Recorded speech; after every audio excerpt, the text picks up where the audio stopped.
ओम नमः शिवाय। आइए सुनते हैं सावन मास के पहले दिन भगवान शिव के पहले ज्योतिर्लिंग सोमनाथ की कथा एवं महत्व। गुजरात प्रांत के काठियावाड़ क्षेत्र में समुद्र के किनारे सोमनाथ नामक विश्व प्रसिद्ध मंदिर में यह ज्योतिर्लिंग स्थापित है। पहले यह क्षेत्र प्रभास क्षेत्र के नाम से जाना जाता था। यहीं भगवान श्री कृष्ण ने जरा नामक व्याध के बाण को निमित्त बनाकर अपनी लीला का संवरण किया था।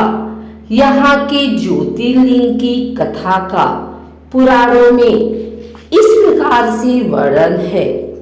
दक्ष प्रजापति की 27 कन्याएं थीं।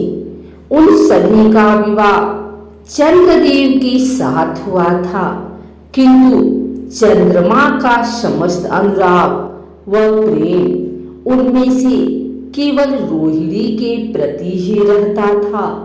उनके इस कृत्य से दक्ष प्रजापति की अन्य कन्याएं बहुत अप्रसन्न रहती थी।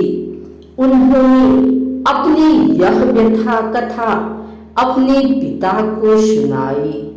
दक्ष प्रजापति ने इसके लिए चंद्रदेव को अनेक प्रकार से समझाया, किंतु रोहिणी के वशीभूत उनके हृदय पर इसका कोई प्रभाव नहीं पड़ा। अंततः दक्ष ने क्रोध होकर उन्हें क्षयग्रस्त हो जाने का श्राप दे दिया। इस श्राप के कारण चंद्रदेव तत्काल क्षयग्रस्त हो गए। उनके क्षयग्रस्त होते ही पृथ्वी पर सुधा, शीतलता, वर्षण का उनका सारा कार्य रुक गया। चारों ओर त्राहि त्राहि मच गई। चंद्रमा भी बहुत दुखी और चिंतित थे। उनकी प्रार्थना सुनकर इंद्र आदि देवता तथा वशिष्ठ आदि ऋषिगण उनके उद्धार के लिए पितामह ब्रह्मा जी के पास गए। सारी बातों को सुनकर ब्रह्मा जी ने कहा, चंद्रमा अपने शाप विमोचन के लिए अन्य देवों के साथ पवित्र प्रभास क्षेत्र में जाकर मृत्युंजय भगवान शिव की आराधना करें। उनकी कृपा से अवश्य ही इनका श्राप नष्ट हो जाएगा और ये रोग मुक्त हो जाएंगे। उनके कथनानुसार चंद्रदेव ने मृत्युंजय भगवान की आराधना का सारा कार्य पूरा किया। उन्होंने घोर तपस्या करते हुए 10 करोड़ बार मृत्युंजय मंत्र का जप किया। इससे प्रसन्न होकर मृत्युंजय भगवान शिव ने उन्हें अमरत्व का वर प्रदान किया।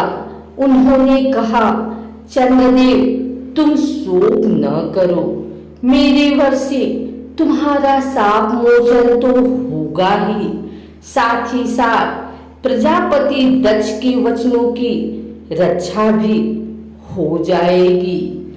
कृष्ण पक्ष में प्रतिदिन तुम्हारी एक एक कला छीड़ होगी, किंतु पुनः शुक्ल पक्ष में उसी क्रम से तुम्हारी एक एक कला बढ़ जाया करेगी। इस प्रकार प्रत्येक पूर्णिमा को तुम्हें पूर्ण चंद्रत्व प्राप्त होता रहेगा। चंद्रमा को मिलने वाले इस वरदान से सारे लोगों के प्राणी प्रसन्न हो उठे। सुधाकर चंद्रदेव पुनः 10 दिशाओं में सुधा वर्षण का कार्य पूर्वतर करने लगे। श्राप मुक्त होकर चंद्रदेव ने अन्य देवताओं के साथ मिलकर मृत्युंजय भगवान से प्रार्थना की कि आप माता पार्वती जी के साथ सदा के लिए प्राणों के उद्धार यहाँ निवास करें।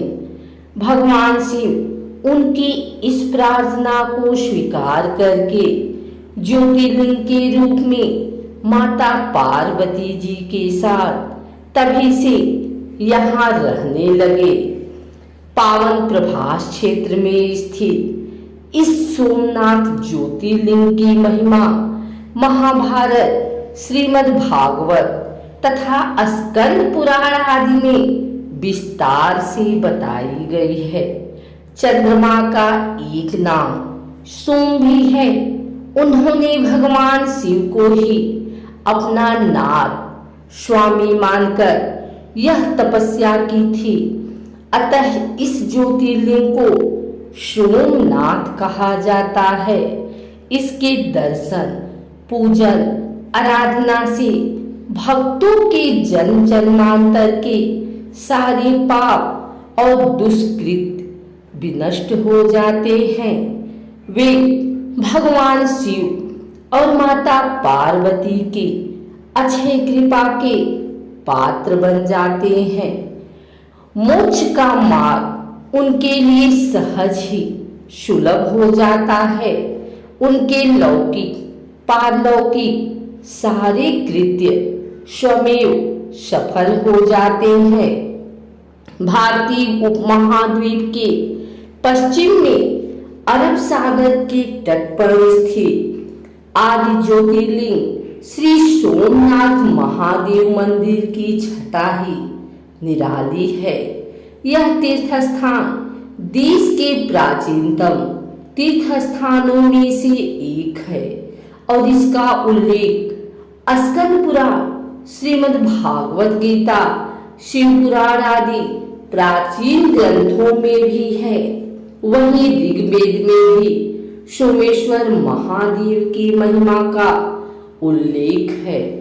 यह लिंग शिव के 12 ज्योतिर्लिंगों में से पहला ज्योतिर्लिंग माना जाता है। ऐतिहासिक सूत्रों के अनुसार आक्रमणकारियों ने इस मंदिर पर 6 बार आक्रमण किया। इसके बाद भी इस मंदिर का वर्तमान अस्तित्व इसके पुनर्निर्माण के प्रयास और सांप्रदायिक सद्भावना का ही परिचायक है। 7वीं बार यह मंदिर कैलाश महामेरु प्रसाद शैली में बनाया गया। इसके निर्माण के कार्य से सभी प्रसन्नचित्त हुए।